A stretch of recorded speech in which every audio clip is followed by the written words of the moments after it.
wasn't just a robbery. 2 against 2, chaos, drawn to the south, fear, gunshots, drawn to the west, a whole lifetime of memories being wiped out all at once.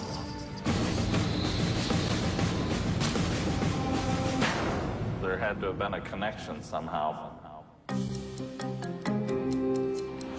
These are the true stories of real cases and the psychics who help investigators solve their most baffling mysteries.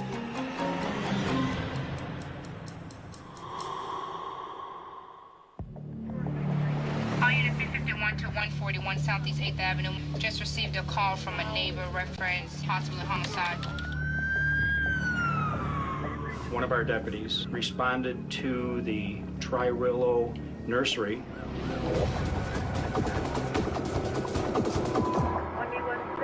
And he radioed back in, screaming for assistance. It was something like, get me some help down here right away. I've got a homicide scene. The police department springs to action. When we arrived there initially, all we knew is that we had dead people. And we didn't know why they were dead. Walking in and seeing 4 individuals who had been executed was shocking. Their hands had been bound by white surgical tape. They were all shot, execution style, in the head. This was probably the most hideous crime during my term of office. Very devastating to the community. The victims are the nursery owner, Carl Bachman, an employee named Bruce Barber, and 2 bystanders. This is a huge case. Our entire office was mobilized. We knew we had a problem, and it wasn't going to be easy to solve. We didn't know if it was a random shooting with someone with a psychological problem, whether it was a friend of somebody or an enemy of somebody. A terrified community struggles to find answers.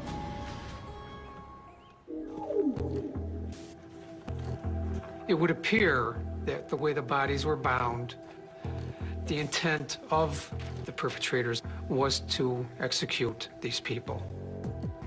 We did a crime scene search for physical evidence, including any hairs, fibers, and fingerprints. We found multiple areas where we recovered a couple of hundred partial prints. The fingerprints that we collected from the scene were compared to the decedents in the case for elimination purposes, and we were able to eliminate a substantial number of fingerprints as belonging to the deceased. The actual evidence that would point to a specific perpetrator in the case, I was quite disappointed. Other fingerprints were compared. Unfortunately, we were never lucky enough to have gotten a hit. We even went to the point of taking the medical tape, the surgical tape that was used to bind 2 of the decedents, to Toronto, Canada for a specialized fingerprinting process. It yielded negative results for us.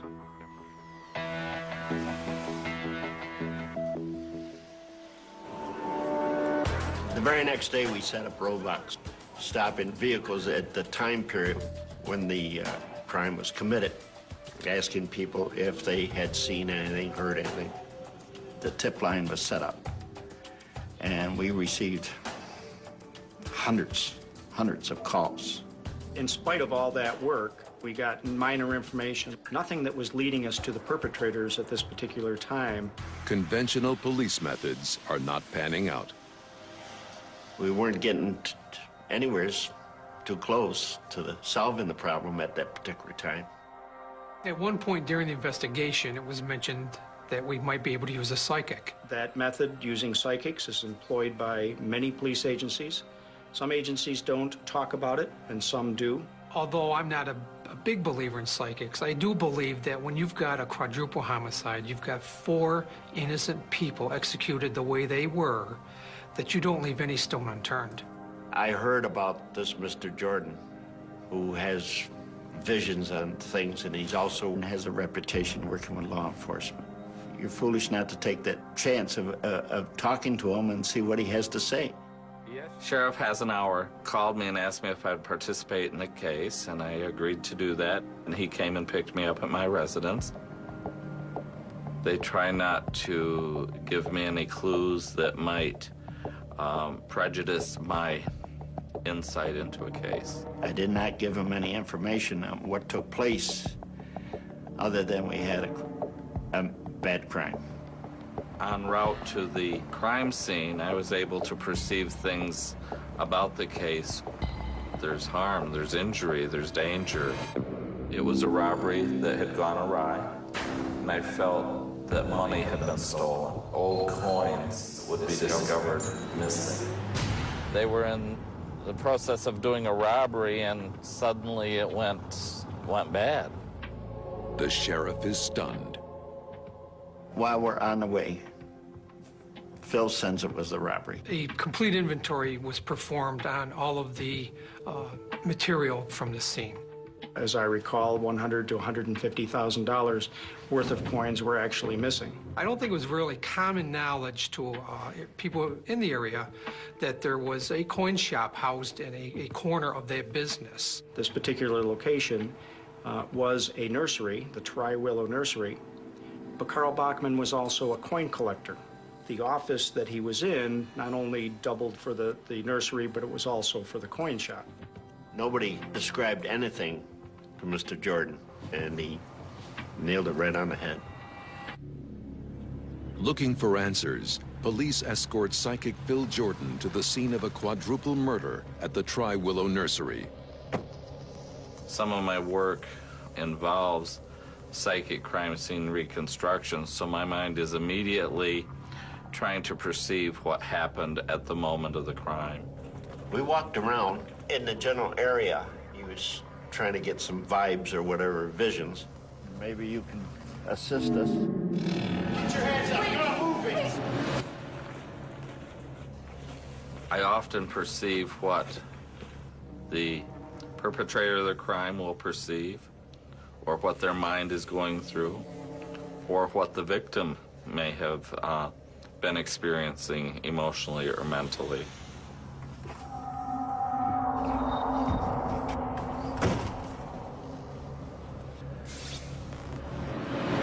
I could see that there was a lot of nervousness. Anybody can walk in. Two perpetrators came up here, pulled a gun on the two individuals standing here. Saw the two men, 2 against 2, and then this woman comes in, another woman. And I think that they kept the gun on them. They came around here. Get the ground now! Everybody in the bathroom now! I think they were all taken in here. Well, this is what's confusing us a little bit, you know. One of them, or most of them, we don't know, must have recognized some of the perpetrators. I feel, this is my feeling. I think there was somehow a connection, but I'm not sure they recognized them right off. I feel as though there had to have been a connection somehow. I tell my partner to find them and gag them. I'm trying to get the safe open. What's the combination again? I grab the coins, and in my excitement, I drop some of them. I try to pick up some of them. I can't get them all. And it's rare coins or collector coins. It's not just coins for the business. And there's so much chaos. I just have to get out of the whole situation because everything has gone wrong. Everything has gone wrong. They were probably only expecting to encounter the owner or one person that worked here, and they wound up having 4 of them. So I think they began to wonder how many other people were here, so I think they wanted to get out of here pretty fast. It's something they do out of fear and out of anxiety. The first one's very, very difficult. And then after that, they just need to get out of there, so they do it all very, very rapidly. 4 of them were all executed. As visions of violence surround the psychic, a new detail about the killing becomes clear. So I think they took these coins, and then I think they left, but I don't think they left through that front door, the door that we came in. Has to be a side entrance or something off. For some reason, I felt something significant to that area. I said, there's got to be something out back. I really feel as though, I don't know, I just feel they had to have come this way. Phil indicated that he was drawn to the side of the building. There was an area that I was drawn to, that I had to go to. We'd done a cursory search there and didn't find anything. For some reason, I felt something significant to the robbery. I pointed to the ground.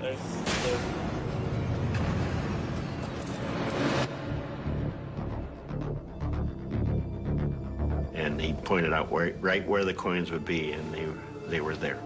Just as the psychic said.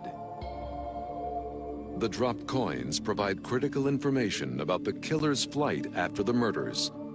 Well, they don't look like your regular coins. They dropped these coins and never stopped to pick them up. We did another search, and based upon Phil's belief that there was more out there, we recovered coins that we had not previously seen. Suddenly, we both realized that this was obviously the path that the perpetrator of the crime took, and I suddenly envisioned a car. And it's odd, I think they're in a very small car. The psychic is on the killer's trail when we return.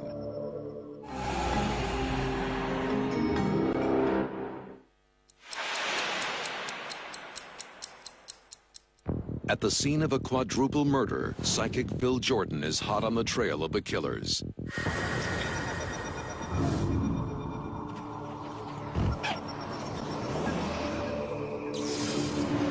They had a small vehicle, and I think it would have been a different type vehicle, like it was custom designed or something. He kept saying it. The front end is so funny because it's on a small vehicle, and it looks like he said, a Jaguar, a Rolls Royce, or something of that nature.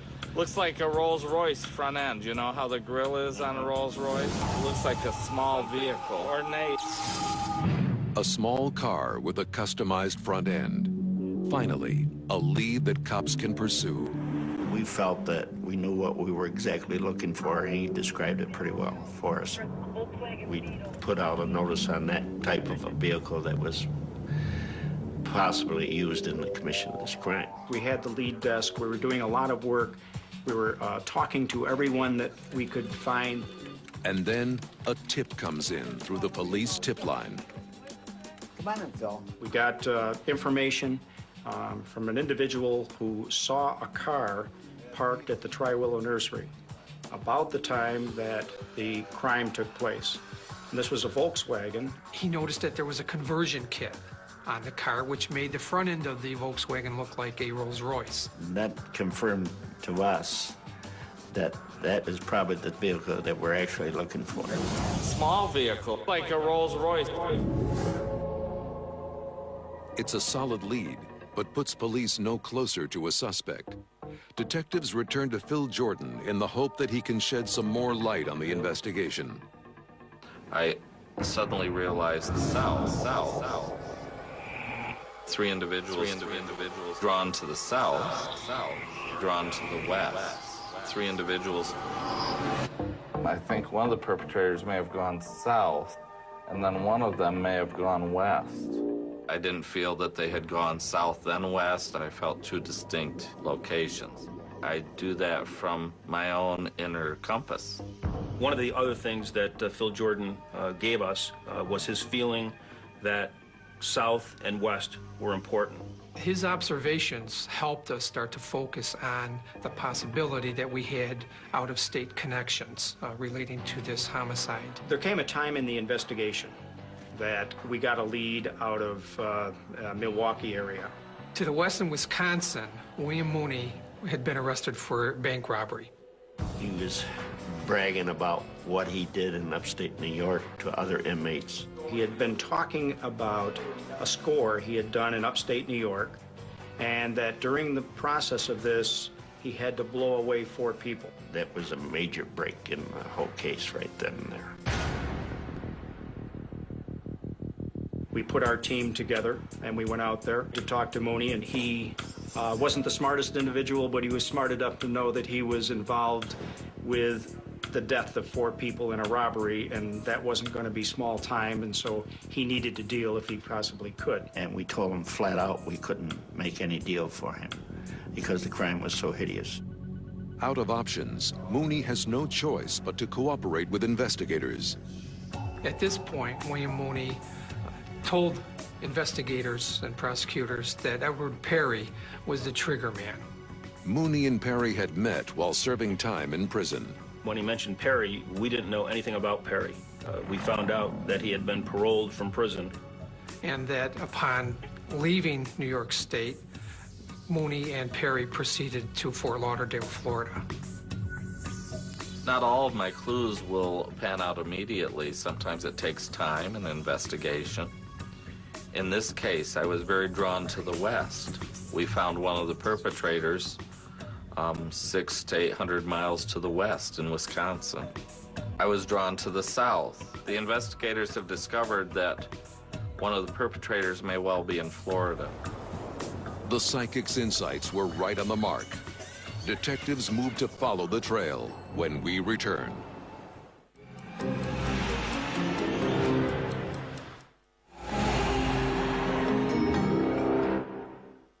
Psychic Phil Jordan's vision and convict William Mooney's testimony have led investigators south to Florida in search of a killer.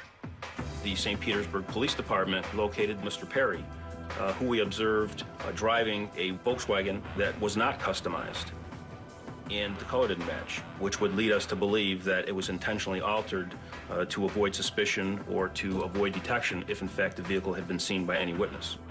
But without hard evidence, cops are unable to acquire a warrant to link Perry to the killings. The investigators appeal to local law enforcement agencies.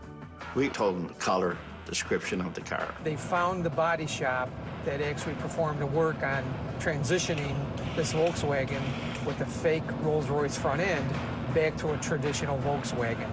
And they interviewed the mechanic that had performed that work. Even though they went through all the trouble to disguise it, it didn't work. The mechanic's records provide the investigators with enough probable cause to search the car. When that vehicle was eventually searched, we did find coins that apparently had been dropped, coins that were in the seat that matched coins that had been taken in the robbery portion. So we had a connection from the car back to the actual crime scene. Perry is taken into custody. The investigators believe they have their killers, but Phil senses there's still one man out there. There would be somebody involved that had to know the victim and had to know that they had these rare coins. He felt that Mr. Bachman probably knew at least one of the perpetrators through coin meets. Phil's theory rings true with the investigators. I feel as though there had to have been a connection somehow. 3 individuals involved. 9 times out of 10, on a homicide, it's people will know the perpetrator. Then the investigators receive word. Perry has given up a third name. Investigators in Florida had learned from Perry that there was a third individual involved in this crime. Although not present, William Hanna was the mastermind behind setting this whole crime up. But the killer's claim must be confirmed. By analyzing Hanna's phone records, we could see a pattern of phone calls from pay phone booths from upstate New York to Florida, which would indicate that the other participants in this were keeping Mr. Hanna abreast of their progress until they arrived back in Florida. Further investigation revealed Mr. Hanna had been introduced to Mr. Bachman previously by another coin dealer. He knew that there would be a substantial amount of monies available for this crime.